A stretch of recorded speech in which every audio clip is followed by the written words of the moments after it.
بلکہ حضرت گنگوئی رحمۃ اللہ علیہ فرمانے لگے شوق کی وجہ سے کسی عمل کو کرنا، اس میں تو کچھ شوق کا بھی دخل ہے، بندگی یہ ہے طبیعت نہیں چاہ رہی پھر اپنے آپ کو چمٹا رکھا ہے، اصل بندگی یہ ہے، اس میں ثواب پڑ جاتا الحمدللہ۔ پھر درمیان میں کبھی کبھی شوق والی گھڑی بھی آ جاتی ہے لیکن نہ آ جائے کوئی پرواہ نہ کرے اس کی، لگ رہے ہیں اپنے کام میں الحمدللہ۔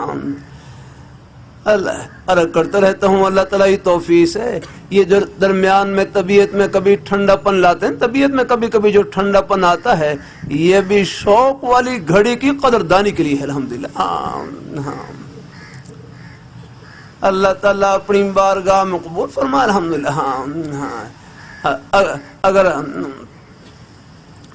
ہر وقت اگر شوق والی کیفیت رہے پھر تو شوق کی قدر ہی ختم ہو جائے، جیسے روز گوشت ملے تو گوشت کی قدر ہی ختم ہو جائے،